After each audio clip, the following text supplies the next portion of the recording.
Would you like to make a lot more money? If you want to make more money, you got to be making money moves. You need to join my Make Money Moves challenge. And in that challenge, I'm going to teach you the exact moves you need to make every day for 5 days so you can learn how to raise your prices, stop leaving money on the table, make the next marketing move that's going to bring in your next clients. Join us at makemoneymoves.co for our next challenge.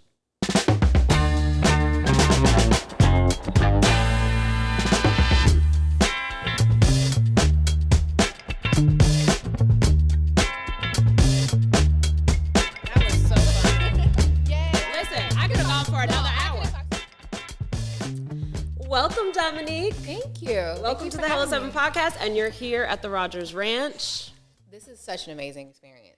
To be here, I don't want to leave. Yay! I've already told my children to come. We're moving in. Excellent. We have space. Definitely have the space. Definitely have the space. We used to joke that, like, especially during the pandemic, we're like, well, if it comes down to it, we'll just raise up a militia right here on this property.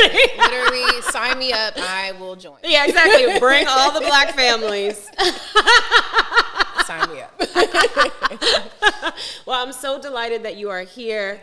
And so my first question that I want to ask you is, why do you think money is such a taboo topic? And then I want to ask you, what drew you to it at such a young age, especially with it being such a taboo topic? Yeah, so I think money is a taboo topic because that's just how we were raised. Yes. You know, as black people, it's like, don't ask people what they pay for stuff. Oh, yes. Don't talk about money. Never ask anyone how much they make. And so you're raised to think that anytime you're having a conversation about money, you should be ashamed about it. Yes. You never tell people how much you make.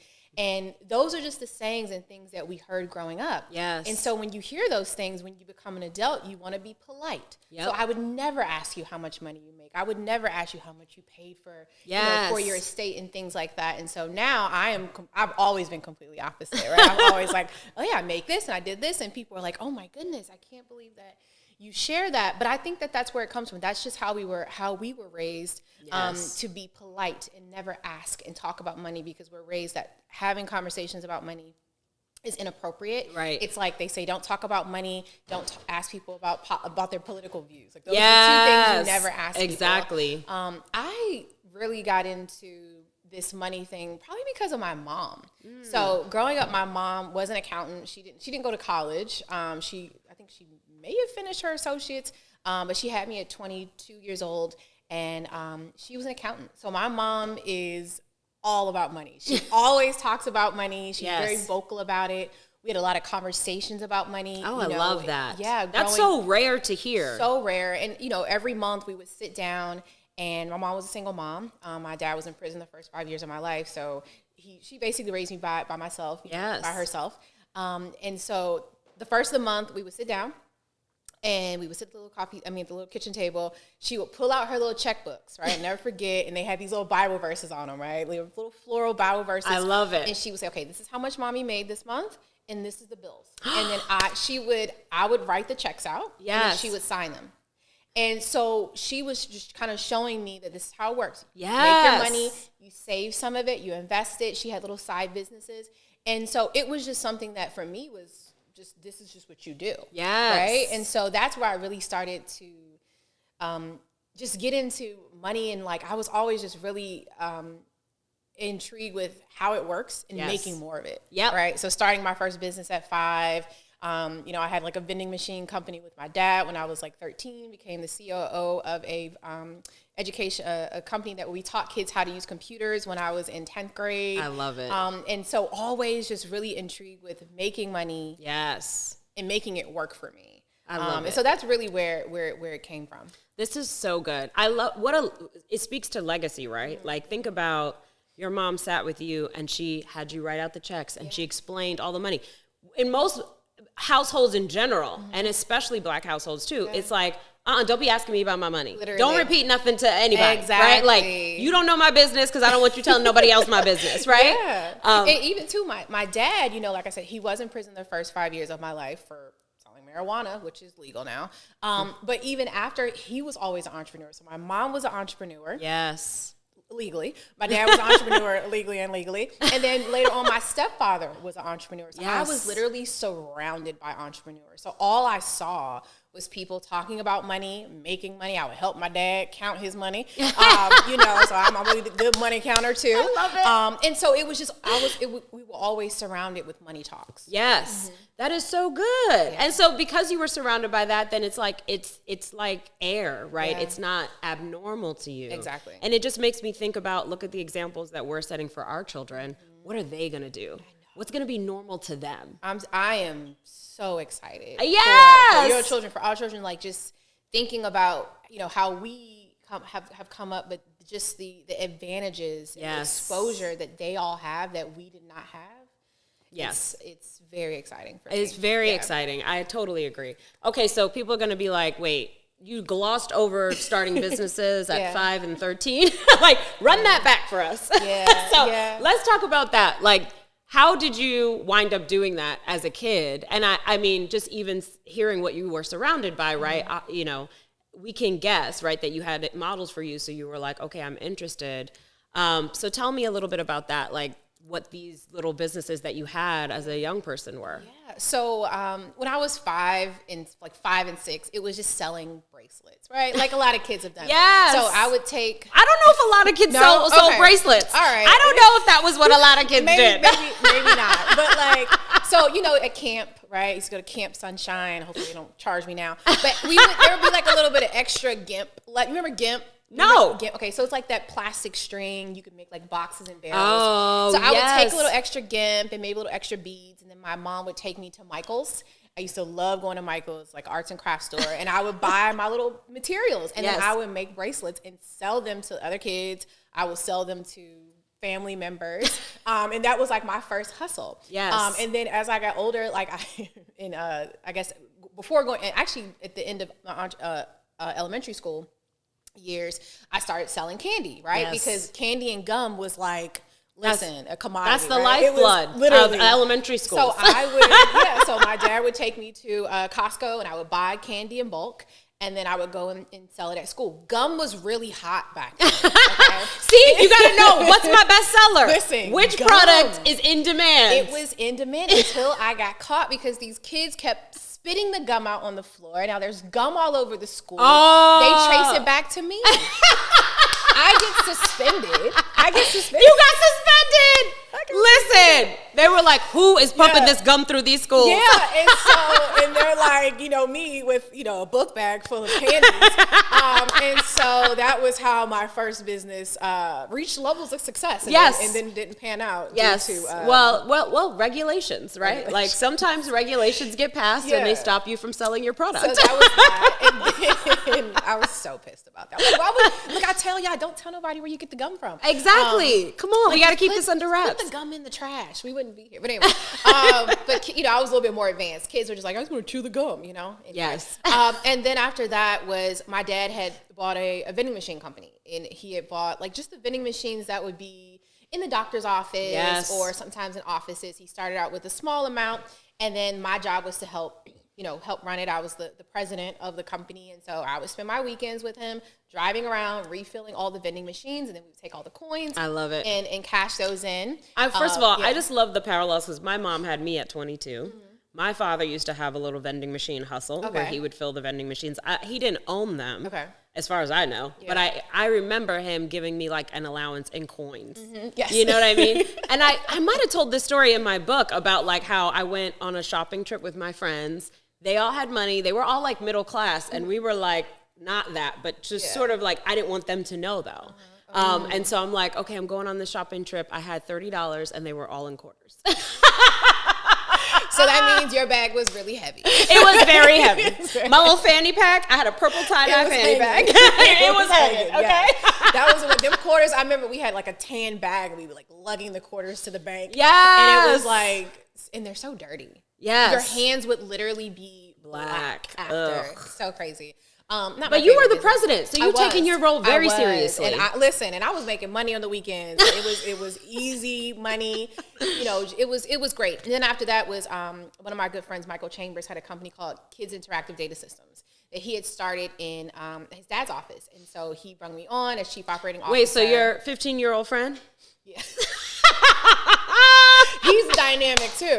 So he's like, hey, listen, okay, it's like you got the parents and then you got the friends. Then you were like, no, I got my entrepreneur squad. It's about attraction. Like, right? you're like, I've been doing this. Yeah, okay, I was 10 doing this. I attracted him, and we were teaching, and it's actually interesting now I think about it. It's similar to kind of what, and now that I'm teaching now, I have my company now, but we were teaching kids how to use computer software. Yes. Because they weren't teaching it in schools yet. So kids would come on the weekends and some evenings and learn about Microsoft and like Paint. I can't even remember what it's called. The thing you would paint with. And like they would come and learn how to use those softwares because they weren't, oh my God, now I feel really old. But they weren't teaching that in school. And that was literally our business. And we would charge per kid. And we would have full classes. Wow. Every weekend and some of the evening classes. And that's what I did in the evening and weekends. And then, that was... You were like, okay, but you're going to have to bring me in. I'm going to need an executive role. Yeah. And it's funny. I came home and I'm like, Mom, I'm chief operating officer. And she's like, so you're the coup? And I'm like... Mom, that's me. Like, what do you mean? Like, she's joking about it. But I was like, I took my role very seriously. And then we started hiring. I started hiring other people to teach. Can you imagine the skill, right? Like, hiring is such an important skill set when you get past that 7-figure mark as an entrepreneur. Mm-hmm. And we weren't doing that then. We were just right. Okay. But still, like being able to start to build that skill and build that muscle and understand leadership at that young age. Yeah, that's amazing. It was good times, and I even now I look back and reference like, wow, I've been doing this. Right? Yes, I didn't just start this. I have been doing this. It has been in really engraved in me. So yeah. So how do we go from being COO of this Kids Interactive company, right, to Finances Demystified? So tell us the journey from there. Interesting journey. So Obviously, I was just in high school there. The CEO, he ended up going to college. So we ended up as one does. Yeah, of course. He's like, well, I got to go to college. And I'm like, okay, cool. So we just shut the company down. Yes. And I really need to focus because I was going to be heading to college soon as well. At this time, when I stopped working at that company, I got really intrigued with the stock market. So I'm around 16 years old. As you do at 16 years old. So I'm like, intrigued with the stock market. I'm like, I've made some money, but I'm like, there has to be, I started getting tired of working for money. Yes. At 16. At 16. Now, she was like, listen, forget 50, okay? Forget 65. Listen, I'm 16 and I'm like, I'm not trying to be, and then I'm like doing little part-time jobs, like at work at Target. I just loved working, right? I just loved working. And so I would have little jobs and I'm like, there has to be other ways to make money. Because trading these hours is it's not it. Yes. So I started. And especially at, $7 an hour, $8 an hour, right? It took forever to make $50. You know what I mean? I'm like, you work all week and you're like, wait, that's it? No, I remember getting those checks and I'm like, wait, like $200? Like I was there the whole week. So then I got really intrigued with the stock market. And I started reading like Money Magazine because my stepfather would have Money Magazine, Black Enterprise, these magazines laying around the house. And so she's reading Money Magazine at 16. I didn't even know what Money Magazine was at that age. I'm reading those and I'm like, okay, I want to start investing. So I go to my family and I'm like, hey, I want to learn how to invest. Can you help me? And no one knew how to invest. Wow. No one. Yes. So my mom's like, listen, I've heard of the stock market. I have a 401k, but I honestly don't know how it works. Yes. I went to my stepfather, same thing. Went to my grandfather, same thing. So my grandfather says, listen, at the time he was the chief of IT for the Department of Defense. And he said, look, I have this TSP, which is a thrift savings plan. It's the retirement plan for the federal government. Right. He said, take this TSP statement, see what you can figure out. And then you come back and explain it to me. Oh, I love it. So I take that. I take all these prospectuses that they send him, for all the investments he have. And I just start going in. And then he goes and purchases me Investing for Dummies. And so I take my Investing for Dummies and his statements, and I just start, there's no YouTube at this time, okay? I just start reading and reading and reading. Yes. And then I say, okay, I want to open an investment account. But I was 16. So I had to get a parent to help. Yes. So I was like, Mom, I want to open up this investment account. She opens me up an account, a custodian account. And I just start investing. So my first 2 investments are Apple. Mm-hmm. And good choice. Because I had my little iPod. I was obsessed with my iPod because I remember the days when Walkman, okay? So I remember Walkman. I had 3,000 songs on there, okay? And then Jones Soda. I was obsessed with Jones Soda. It was I know Jones Soda, yes. Girl, that soda was so good. But it was bright green. It could not have been good for you. Don't invest in Jones Soda. It did not pan out. But they're still around, but the stock is trash. Yes. Well, see, 1 out of 2 for your first, choices. Pretty good. So I think it was like $50. I put like $25 in each. And that was where it started. And I just started adding money and adding money and adding money slowly. $25, $50 as I got it. And then I ended up going to college, majoring in banking and finance. And this is when I was like, this is what I want to do in my life. I want to be a stockbroker. No one really knew what a stockbroker was. I'm researching, watching little movies about Wall Street. And I'm like, that's it. That's what I want to be. I want to be on the floor of the New York Stock Exchange. So I go to Bowie State University, which is a historically black college in Bowie, Maryland, major in banking and finance. Working part-time at Chevy Chase Bank, which is now owned by Capital One. Yes. So I'm working as a teller, and I'm like, okay, this is what I want to do. I want to be a stockbroker. I was a bank teller too. Really? Go with a lot of similarities. I know. At the end of high school, I was a bank teller. Yeah. My count. Listen, we probably can count some points fast. And I was like, you have how much in your checking account? I know. I remember. I'd be like, oh, what do I gotta do to get this? Yes, but it was just seeing it made you feel like, I used to it's ask real. What they did. Yes. But I'd be like, what do you do? Because I'm like trying to figure it out. Yes. I'm like, you got 50,000. What do you do? Yes. Okay. You got $100. I used to do that what do you do? So I don't have to do that. I think I would chat people up at the bank to try to like glean. Yeah. But then when I was like babysitting, I had a little girl I babysitted for in a really nice neighborhood. And I'd be like, what do your parents do? Yeah. And I would ask the parents, what do you do for a living? And they explain it to me. And I'd be like, what's consulting? Yeah. You know what I mean? Like I wanted to know, how do I get this money? Because I grew up in a low income household, and I was like, this is why I became interested in money. Because I'm like, how do we earn it? But again, interested in the earning of it. You know what I mean? Yeah. Which I think so many people who become interested in money, it's always about like, how do I divvy up a paycheck? And that's important, right? That's not important, but it's just like that, all the focus is on that. And there's no discussion about how do we make the paycheck bigger? Yeah, let's how do discuss. We expand it and make it more than just the paycheck. And that's what I was like semi-obsessed with. Yes. Young age. But yes, I go to Bowie State University and it's time for internships. Yes. And the only companies that were coming to my school were more teller positions than banks. And I'm like, I want to work with an investment firm. Yeah, been there, done that. Yeah, no investment firms were coming because it was HBCU. Yes. So I go online and I start looking for my dream. My dream internship was Morgan Stanley. Yes. That's who I wanted to work with. I saw Carla Harris worked at Morgan Stanley, and I said, this is the only black financial advisor that I found. I'm like, that's where I want to work. Yes. I find a company called University of Dreams, get apply, I get accepted, but it's a program where you have to pay. So I went to my grandfather and my grandma and my grandparents and my mom, and I said, listen, I want to go to this program, but I have to pay to be there for the summer. They're going to place me in an internship, and I'll be there in New York for the summer. So my grandfather, with all things, put together a presentation on the pros and cons and benefits of us helping you pay for this. I love it. So I go back, work on my PowerPoint, This sounds like my daughter. Yeah.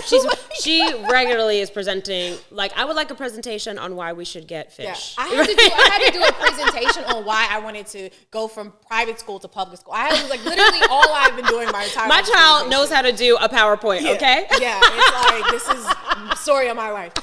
So I do this PowerPoint. My grandfather was like, this is great. PowerPoint, you got it. I will fund it. Help you get there.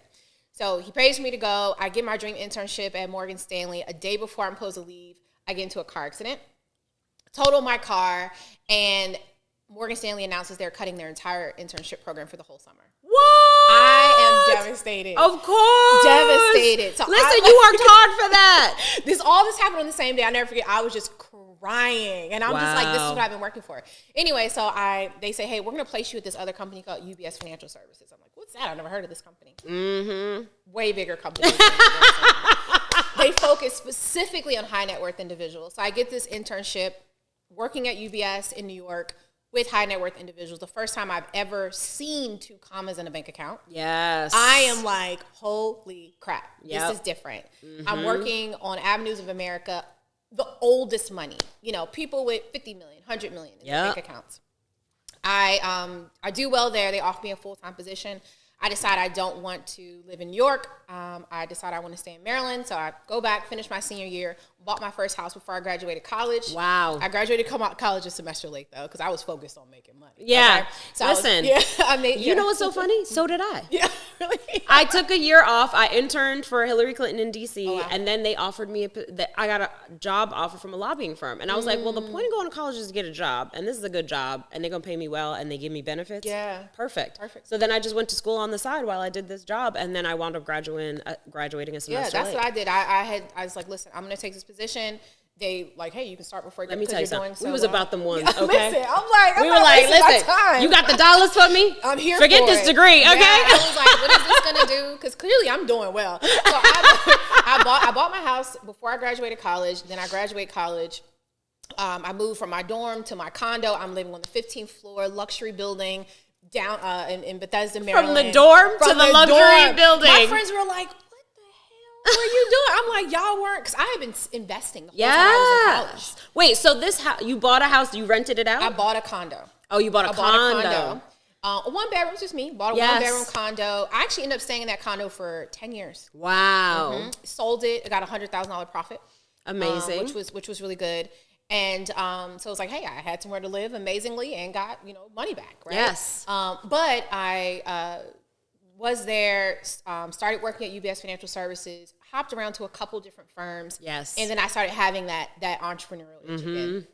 And I'm bored. And I'm just bored. This is what happens. You get good at it, and then you're like, well, now I'm bored. And I got all my licenses. You know what I mean? I got my Series 7, all the things. So I was a licensed financial planner. I'm working with all these high net worth individuals, and it's great. They're fun, and I'm learning so much. Yes, and being exposed to what's possible. Oh, my gosh. I'm like, this is a whole new world. Yes. Right? Ain't nobody over here talking about budgeting. Budgeting is important, but they're not talking about budgeting. They're talking about if there's not enough, how are we going to make more?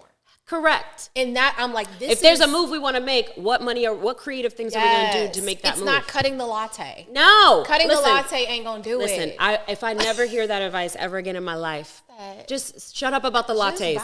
It's not about, buy 7 lattes if you want. It ain't about the lattes. Do they fuel you making the creative moves that are actually going to make the money? Exactly. Then buy all the lattes in the world, okay? All of them. All of them. And then get you some Starbucks stock as well. Hey, hello? To pay for the lattes. There you go. Like, that's how you do it. So that was where my mindset was when I get this itch and I'm like, I don't want to do this. And then my friends kept coming to me asking me for financial advice. Yes. And I'm like, I keep having to tell them no. And they're like, why? I'm like, you don't have enough money to become a client of this firm. You don't have enough money for me to talk to you about money. Yeah, which is like when you hear it and I'm like, I want to help you, but I would have to help you on the side, which is also technically illegal because I was licensed. Yes. I couldn't have any outside business activity. So I can relate as a lawyer, it was the same thing. Yeah, that job limited me. Yes. I couldn't, if I even wanted to be a bartender on the side, I had to get approval. You know what I'm saying? I didn't want to, but I had a friend who had to get approved to be a bartender on the side. And so I'm like, listen, you don't have enough money to become a client, which makes no sense. You need at least $1 million to become a client here. Yep. And I had to keep saying it, and I said, but like, how do you get that first $1 million? How do you get the first $1 million? Exactly. And I'm like, I can't even help you, but they're struggling with different things. Yes. They're struggling with the budgeting. They're struggling with debt. Everybody else I'm helping is wealth. Their problem is like, where do we park this money? Where do we park it? Like, how do we decrease our tax liability? That's right. Right? And how do I set my children up for success? And so I went to my mentor at the time. I was working for his firm. His goal for me was to take over his firm. Yes. Excuse me. So I was on track to live all my wildest dreams. Yeah. You know? And then the wildest dreams change. Yeah, and then they change. And I'm sitting here and I'm like, God is like, I could tell. It was like, this isn't what it's supposed to be something else. Yes. So I go to him, I say, listen, I'm going to quit my job. And he's like, what are you going to do? I was like, I need to help people that don't have tons of money yet. I need to help everybody else. And he tells me, you'll never make money helping people that don't have money. Mm-hmm. And so I was like, say less. I'm out. Exactly. And honestly, from his perspective, right, that probably was sound advice he was giving you, right? It's kind of like, don't try to sell services to people who don't have the money. But it's like, but I want to help them. Yeah. So this is a solvable problem. Mm-hmm. I'm an entrepreneur, right? Let me get creative in how we could solve that problem. Yeah, and that's what I did. Yes. So I started my company a couple months later, got a booth at an event called For Sisters Only. I paid $1,000 for the booth. And I bet you that was like, I was so scared, girl. I was so scared. I'm like, oh my gosh, $1,000. I had to fax in the form. I never get my mom is like such a like, oh my God, they're going to rob you. They're going to, all the things. She's like, so I'm faxing in. She's like, oh my God, they're going to steal your credit card. That's how she is. She's so like, and that's also like a money mindset thing I had to break through too. From just hearing her thoughts, I fax it in, start my company. I get 90 people that sign up to become clients. Yes. I ended up making about a third of them clients. So that's the start of my email list, my 90 people. I love it. And then I was just doing one-on-one planning and coaching. I'm not charging enough. I am just making enough to barely get by, to the point where I started not making enough to get by. Yes. So I started draining my savings. So my clients are thriving, okay? They're buying houses, they're paying off their debt, they're budgeting, they're hitting all their financial goals. I am going broke. Mm-hmm. You're on a struggle bus. Struggling. And you're like, this don't feel right. It wasn't making. And I'm like, right. And I remember going to God, like, God, I know you told me to do this. Yep. Why do you have me out here struggling? You know what I'm saying? Exactly. Makes no sense. And my clients are calling, oh my God, Dominique, I just paid off my last credit card. And I'm like, yay, you. My credit card debt is increasing. Yes. But I have this big money block where I am so embarrassed and ashamed that I start avoiding my financial situation. Mm-hmm. I don't want to admit to where I am. I look up cars getting repossessed. Wow. My house is in foreclosure. I have no money. Wow. None. Mm-hmm. And I'm like, what just happened? Yep. Listen, I've had 2 cars repossessed in my entrepreneurial journey because I didn't make enough in the beginning. And I was also undercharging and playing myself in 1,000 different ways. Literally all the things. And it was like I was creating that situation myself because I wasn't thinking more strategically, but I wasn't exposed to enough entrepreneurs or enough people to say, this is how you scale a company. Exactly. Right? This is how you go from. That was the same thing. I was only exposed to entrepreneurs that know how to hustle. Exactly. So you out here sweating, it's all sweat equity, and that's how we make money. We show up and we do the work and we make money. There's entrepreneurs and there's CEOs. Hello. Say that. And that I was acting as an entrepreneur. Right. And almost like, to me, I feel like it's almost like you're essentially a freelancer, right? That's all you are. Right. You just created a new job for yourself. That's exactly. You've created a better job for yourself. Well, in some ways better. Exactly. I have no benefits, no 401k, no PTO. Okay. Right. I went from working, 40 hours a week to 24 hours a day. This job is whack. When is this gonna make sense? Right? Like, it wasn't making sense. And so I had to sit down one day with my mom. Never forget, I was sitting in the car with her, and she's like, "What is wrong with you?" And I was just bawling. And I'm like, "Oh my God, I'm broke. I'm a failure." And I felt so bad because I know how much my parents had sacrificed for me. Yes. To go to college and all the things, and I felt like I had failed them. Yes. And then she shared with me that she had faced her own financial struggle. She's like, "We've all been there." Yes. And so I went to my grandfather next, and I said, "Listen, I need you to treat me like my client. Treat me like I treat my clients." I sent him, I'm like, these are my budgeting worksheet. These are what I have my clients do. I'm going to come to your house, and I need you to treat me like I am your client. And we sat down. We went over my budget. I couldn't do it by myself. Yes. I mentally couldn't do it. I pulled out, I came over with a bag of envelopes of stuff I could not open. Yeah. And we went through all my debts. We started calling all of my bill collectors, calling all of the creditors, negotiating with everyone to either get the debts deleted, paying for them in full, or creating a payment plan, and that's how I got out of it. And then I had to take what I always call a BJ, a bridge job, right? And I had to, right? I had to get the BJ, and I went and got a consulting job. Yes. And I didn't want to do it, but I got a consulting job. Listen, sometimes you have to, like, sometimes that's keeping the dream alive, is having a little side hustle or some other source of income that can help you keep the business open. And let me tell you how crazy this is, the power of manifestation. I had just decided that I'm going to do this. I was in Atlanta at, God, I can't remember the name of the conference right now. And we were doing this fun little pitch thing. With Goody Nation, they were doing this little thing. I get on stage, we do the fun pitch. And at the end, this lady walks up to me, and it was like a hackathon type of thing. Yes. She's like, "Oh my gosh, this was so good. I have this financial nonprofit, and I'm based in Bethesda, Maryland." I'm like, I live in Bethesda, Maryland. We're in Atlanta. Right. Older white lady. And she said, "Well, can you come to my house and meet with me when we get back?" I said, "Sure." I go to her house, huge house, right? Multi-millionaire lady. She's like, "I have this nonprofit and I need someone to help me run it. Would you be interested? It's a financial literacy nonprofit." Wow. And I'm like, I'm So she's like, well, I don't have a huge budget. I'll pay you $3,000 a month. I'm like, say less. Okay. That sounds like bills paid. Yeah, exactly. Like, hey, bills. This is like literally my monthly expenses. Right. It literally takes me over the top. I ended up working with her for about a year. It helped get me back on track. I was able to use that, cover all my monthly expenses and all the. And then you can focus, right? Because you're not so stressed. I wasn't stressed. Exactly. Yes.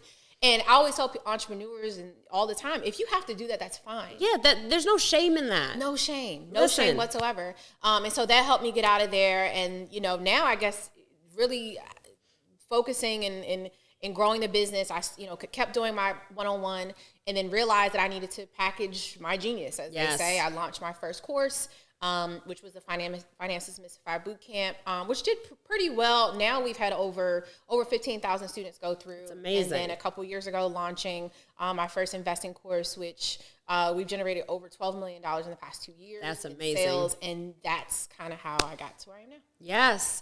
Awesome. So there is so much to unpack in that journey.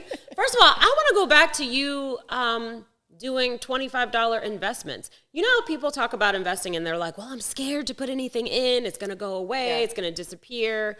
Like, talk about, why did you feel comfortable putting money in, even as a high school student or in college? Like, what was it that made you feel like, yeah, I'm going to do this? Is it because you educated yourself and you understood it, or you just were willing to take that risk? It was honestly, I made that first investment before I still had a clear understanding. I'm a try it person. Yes, me too. Yeah. Let me tell you something. Being a try it person will help you grow a business. Because that's all you're doing is trying things. Let's try this, see if it works. Oh, it didn't work. Try something else. Because people are like, oh, I'm a failure. I tried this thing and it didn't work. No, you're an entrepreneur. Yeah. You try things, it don't work, you try something else. Try it doesn't work, and they stop. They quit. And we keep going. Exactly. And think about it, right? When you were in that moment where you're like, I'm literally advising people, but I can't seem to solve this problem for myself, right? Yeah. The cobbler's children have no shoes, right? Exactly. And that would have been an easy moment for you to quit and be like, never mind, it doesn't work, right? But right on the other side of that was massive success. And oftentimes we give up in that moment. And it's like, no. The people who are going to be successful are the ones who are willing to push through the hard parts. I think about that all the time. What if I gave up? Yes. All the time. Like every day I'm just like. Think about the 15,000 students who you wouldn't have been able to help. Literally, the people's lives that I wouldn't have been able to impact. Exactly. It's crazy. But I would say I like to test things. And I even tell my students now, they're like, oh, you know, I've been in your course for 3 months and I still haven't made my first investment. And I'm like, make it. Yeah, what you waiting for? What are you waiting for? Yes. And so I love to learn by trying. And so I didn't really understand everything, but I'm the kind of person where I'm going to put this in. This is going to be the best way for me to learn. And I said, I'm going to put $25 in and see how it moves. Yes. See what the unrealized gain and loss is. So I can understand that a little bit more. Understand how it's going to show up on my statement. Yes. See, is this going to give me a fraction of a share, a whole share? Mm-hmm. You know what I mean? Like, when will I get a dividend payment? What's the ex-dividend date? I wanted to understand, but I couldn't do that by just reading. You have to get out there and try and experience it. So that's why I didn't understand everything, but I did understand once I got in. Yes. And now I'm like, I get it. I see it. You have to put those things into action. And that's exactly how I got into investing. And I got into investing pretty late because I just put everything back into my business. And I kept doing that for a long period of time. And then I was like, oh, actually it's time to build personal wealth. Yeah. You know? Yeah. And so then I was like, okay, I want to start investing. And I had a 401k and stuff like that, but I wanted to invest outside of that. Yeah. And so I just opened a Vanguard account and just was like, I'm going to put $1,000 in and see what happens to that money. Yeah. And then I'm like, that money is now more. It's not more money. Let me just throw another in and see what happens. Oh, okay, cool. So then I was like, I'm gonna put $4,000 a month in recurring. Just take it right out of my business account, so I don't gotta think about it. Yeah. You know, and that's what happened, and it started growing. And that's what I tell people all the time too. Like, you know, I teach investing and trading, but most people end up just really focusing on investing. Yes, you can get very wealthy by just investing. Totally. You don't have to be out here trying to time the market. You could do literally like what you just said. That strategy is dollar cost averaging. Right. Just having it, setting it, and forgetting it. Yep. Literally, that's all you have to do. Exactly. But most people are scared to even take that first step. Yes. And you just gotta try it. Just put whatever little bit that you can put in there and see what it does. And then you will start to understand the patterns and just get the experience. So that's a gem right there, is just trying things, investing and other things, right? All things. You have to just try. Just try it. Exactly. But most people are so scared. I was talking to one of my friends the other day, and they were talking about something. They were like, yeah, but what if I fail? Yeah, what I'm if? Like, but what if you succeed? Exactly. Like my favorite quote is, don't fear failure, fear regret. It's my favorite quote because I am so scared of waking up at 80 and regretting all the decisions that I didn't make. Yep. That's what I'm scared of. Me too. I'm not scared of failing. I've done the failing thing. I've done that. Yes. And I know I can overcome failure. As long as my mind is working, I can overcome failure. That's right. Exactly. As simple as that. Yeah. So it's like, therefore, it's not scary for me to try a new marketing strategy or try a new offer or close something down that no longer brings me joy and pivot to this thing over here or make a move, right? Move to a new state or buy a ranch. My whole year this year has been full of change, separating with my former husband and making shifts within the business that have had to happen. We've had actually a financially down year compared to last year. And all the shifts because of the changes. And we've been having to pivot and test. And I'm like, and the team's, oh my God, we're fine. We're going to just keep testing. Eventually it's going to work, but we need more data points. Yes. I can't make decisions without data points. The data points that worked last year, they don't work this year. Listen, you sound like me. Listen. My team will come to me and they'll be like, hey, I need you to make a decision on this. And I'm like, okay, I need this data. Yeah. And they don't provide the data. And then they come back and they're like, hey, we need a decision. And I'm like, you're not going to get a decision until I have the report. I need something to go I don't just pull. I know it seems like I just pull things out of my ass, but I don't. They do think that. They really think that. No, bro, I need you to I'm give not me just something. Naturally a genius. Like, I use data. I look like you're I'm pretty smart. You know what I'm saying? You're pretty smart. Give yourself a little we're credit, pretty smart. But you need you know what to makes base us it smart off is that we're willing to use the data, right? We're not trying to reinvent the wheel. We know that, like, if you use the information and see what can the patterns of looking at my money over time tell me, right? What can the patterns of looking at, oh, we tried this marketing strategy last month. It worked really well. Guess what? We're going to do it again. Why are we trying new things? For what, right? Yeah. This worked. It was fun. We loved it. Let's do it again. Run that play again. You get and again until it ain't working. Exactly. And then you move it, then you change again. That's right. I love financial reports and like the P&L because it tells me so much about what's working in my business and what's not. I have feelings about what's working. Yeah. And those feelings are not always correct. But the data and the money will tell me what's actually happening in the business. And what you want to work doesn't always work. That's the interesting thing too. Like, yes. Like the stuff that you're most excited about, nobody else can. You'll launch something, you're like, this is great. And they're like, nah, we don't want that. Oh, we've done that. Yes. You put so much effort in, you launch this thing, you're like, guys, isn't this awesome? And they're like, that's whack, actually. Yeah. Like, this is not. We have zero interest. Zero interest. Like, got it. I want to talk a little bit about you because I think this is something that entrepreneurs get stuck on all the time about going from that one-to-one to the group. Was that hard for you? Did you feel like, oh, these people are not going to get results if I do it in a group setting? It was so hard. I fought it. Fought it. So many people do. Oh my God. I'm like, no one's going to get the results. Yes. If I can't talk to them one-on-one. Yes. That was my thing. I mean, I fought that longer. Like I should have hit the 7-figure and now 8-figure years quicker. Yep. But it was me. Yep. Because I was like, oh no, only I by myself. I'm so special. Yes, it's the way I say it. They have to hear me say it the way I say it, right? Directly to them. Exactly. Only them, only. Exactly. And it was like, and meanwhile, you're repeating yourself with every single client over and over because they all have the same, because it's patterns. They all have the same problems. They all think they're a special unicorn, but they all got the same problems. And I realized, I'm like, everybody got the same problem. So that's my first time I said, well, I have to put this in a package. And it was hard. I fought it for a long time. And, I think there are some services that do need to be provided one-on-one for sure. Yes. But no, I fought it. But not that many, to be honest. No. There's a lot of things that can be done with, you can still say it, but say it on video. Yeah. And it's so funny to me, like I have clients of mine who are in my membership community who watch a video that I did literally 5 years ago and they're like, mind blown. And you think like, oh, because it's not from yesterday, it's not valuable. And it's like the most unedited, exactly, quality. Basic. Yeah, the lighting was terrible. I know. Now we look like we have an Emmy Award-winning show.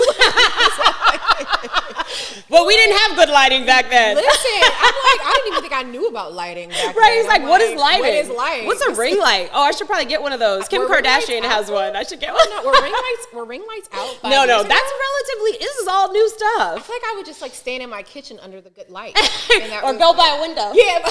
I even had to like eventually figure out like, oh, the light has to be behind the camera, like come into the back of the camera. Okay, I got it. And what about the angle? Like I have videos where the camera, I swear it's like just like under my chin.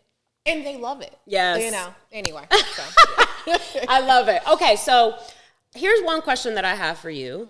Now you are an 8-figure business owner. What are some things that are shifting for your business now that you've gone from 7 figures to 8 figures? You know, what are some things that you're like, oh, we got to do that differently? Yeah, you know, it's a lot of things. A lot of things. I think because we also hit the 8 figures so fast. Yes. Right? We hit the 8 figures so fast. And then even this year, we are on track to not do 8 figures this year. Yes. Right? We're actually on track to do 7 figures again. Yes. And so that's been a shift too. Yep.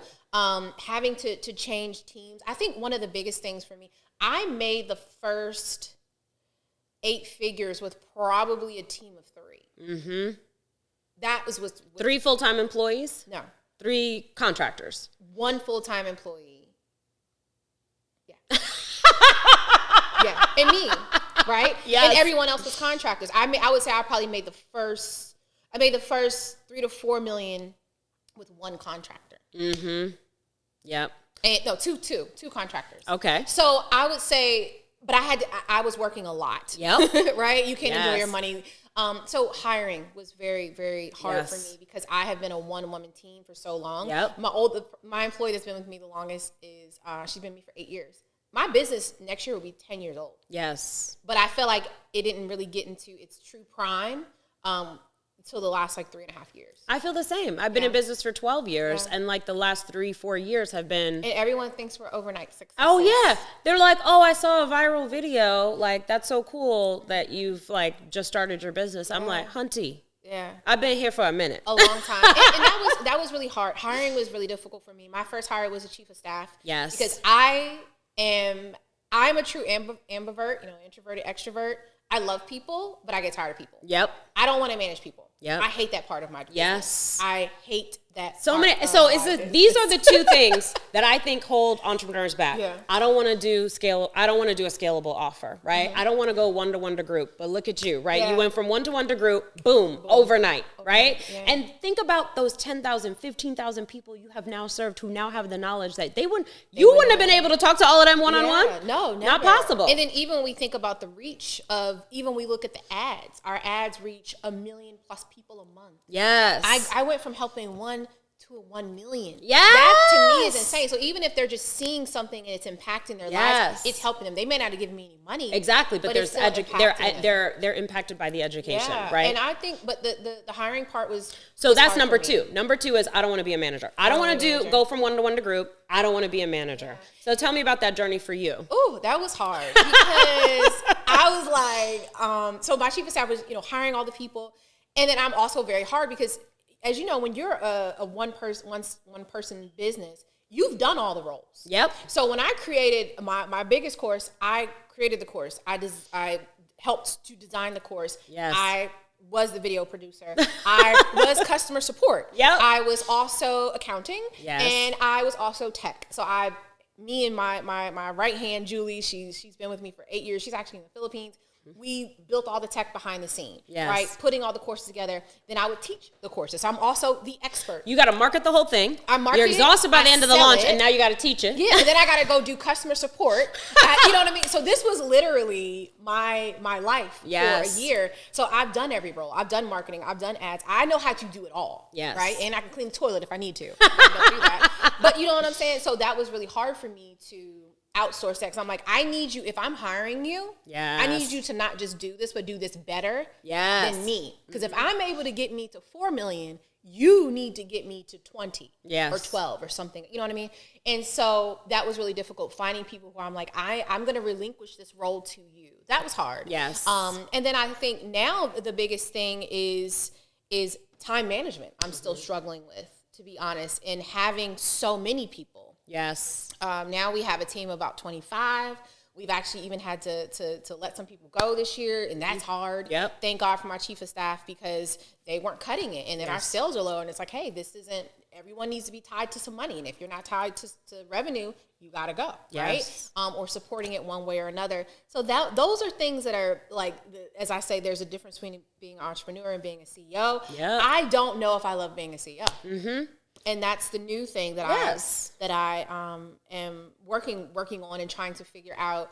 I eventually would love to make someone else a CEO of Finances Mystified. I just bought another company, and I just put, actually my chief of staff is going to be the CEO of, because her true passion is events. I just bought an events company. Awesome. Making her CEO there. So I am trying to like not be everywhere.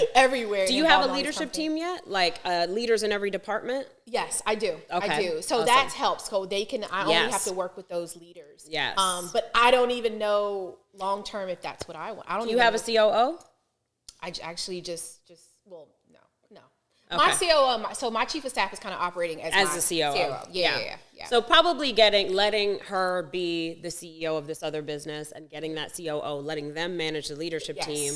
And then, because the CEO's job, we think it's about, you're not supposed to be in the day-to-day as a CEO. I'm not. You're supposed to be looking at the future of the company and saying, what do we need to do right now to get us there? Exactly. Right? And like, I'm not in the day-to-day. I'm up here so that I can see, right, with a bird's eye view, what's supposed to be happening? Where are we going? Okay, let's make sure we're ready here. Let me give y'all the training now. Let me invest in this way so that we can be there when we need to be in a year. And this is the thing, like all these conversations we're having right now, and even like a lot of the things that you teach, like, you know, with your programs, I had to learn this on my own. Yes. You know what I'm saying? So even how we're talking about like going from entrepreneur to CEO, I was surrounded by entrepreneurs growing up. I was not surrounded by true CEOs. Even my stepfather, he grew his business to probably $2 million a year, but he also died broke. Wow. Right? Yes. He had an office. He, you know, had all these things, but wasn't a true CEO. So I didn't have any examples of CEOs, and that was something that I struggled with. The other CEOs I have are like, you know, people like you or other friends that I have. Yes. That I can, well, we're all learning together. Yes. Right? We don't know what we're doing. We like, girl, I don't know. We need a board of advisors for what? We raising money. We not raising money. We issuing equity. We not, like, what are we doing? Right? Because my background, college was banking and finance was my major. But honestly, none of the stuff that I learned in college I use now. Yes. None. Yes. None. Literally none. So I'm like, figuring it out, right? So even now, yes, I've generated 8 figures, but how do we keep it? How do you keep 8 figures? Right? And then how do you grow to 9 figures? And how do we grow to 9? Let's stop having the $1 million conversation. Let's stop having the 10 million. Let's start having the $100 million conversation. So that's actually something that, like, that's what I'm struggling with right now. Yes. I just released some tech, which I'm really excited about. Yes. And we're getting that to, you know, 7-8 figures in its own. Yes. And so I am really excited, and I'm even considering raising money to grow that tech piece. Yes. Right. Yes. So that's it's a different conversation at this level. It's a different conversation, yes. and there's not a lot of people that you can talk to about it. Yes. So that's the hardest part of where I am. You know, they always joke about more money, more problems. It is true. It is true. It's new even problems. Even the people you have to pay to protect your money. Yep. You gotta pay people just to watch your money. I'm like, I got a whole business manager I have to pay to watch my money for me because I'm in a point, and I'm a financial nerd. I look at every bank account every morning to this day. All my accounts, all the business accounts, all the kids' accounts. I look at all of them in the morning, but I still have someone who's making sure that we're still on track from a tax standpoint. Yes. This money is working. More money, more problems. I got to pay. Right. I got to have attorneys on retainer. I'm like, and it's problems that I prayed for. Yes. Problems that I prayed for. Exactly. Right. But it's a lot. You got to wake up and realize, like, all of these things that I have now, I used to dream about having these problems. I used to dream about some of these challenges. And the thing is, the beautiful thing is when we figure this out, right, as we figure it out, we can share it with others. We teach others. And that allows us to continue to grow and to have our community grow, right? And so I got a call from my business manager today, and he's like, "Okay, we updated your P&L. We got it down from $1 million tax bill to like 400." Yes. Like, thank you, Jesus. I'm like, I never even thought that I would have a tax bill. I know. This large. And then the fact that you just told me that you got it down from a little over $1 million to like these, and I was talking to my mom. She's like, "Oh my God, that's such a huge bill." I'm like, "No, honey, this is a blessing." Yeah, this bill is a blessing. I was preparing for the $1 million bill. Exactly. More money, more problems, but it is a blessing, and it's problems that I hope that we all get to. Yes, we all get to have. We all get to have. So we can have a different conversation. I appreciate the problems. Yes, I do. I'm the weird person that appreciates. Me problems. too, and I'm because it could be different problems. That's right, and that's why having conversations like this for people to listen to. Yeah. Having community where, you know, like we all walked in and we were chatting. We were like, this is why we need each other, right? Because we got to talk about this stuff. We got to be transparent so that we can help each other. And listen, I'll tell you how much I paid for the ranch, right? Like tell me how much that costs. Okay, let me see if I could do the same thing, right? I told you, and people are so surprised. I was telling them recently, I was like, I bought this condo. I'm really excited about it. I paid 1.4. I always tell numbers. I paid 1.4 for the condo in April. It's going for 1.9. Mm-hmm. I know. That's insane. I'm like, this is making your money work for you. That's correct. Exactly. And then people are like, why would you share that? Because I want more people to understand the power of real estate, the power of, yes, I could have hoarded my little cash and not put it into that. But look at this amazing return. And now they're expecting it to be worth at least 2.4 by next summer because of all the retail that's coming. Exactly. That's your money working for you. That's right. Exactly. You know what I'm saying? This is exactly what they can do that too. That's exactly how I get that. I bought a beach house a year ago and worth $1 million more this year. Amazing. It's like, put your money to work for you. Amazing. Like, listen, that is insane. I could talk to you all day long. Literally.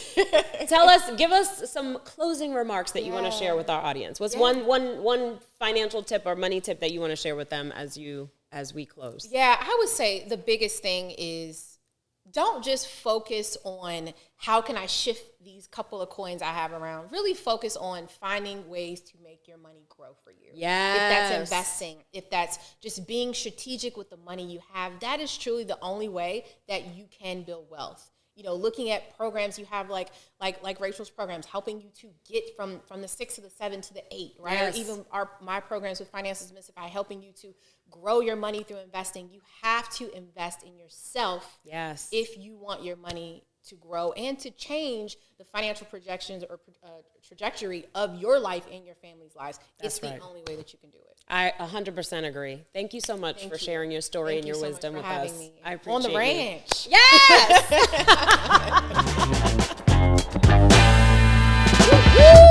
Thank you so much for joining us for the Hello 7 podcast. If you enjoyed this episode, please subscribe to our channel, comment below, and share this episode with your friends.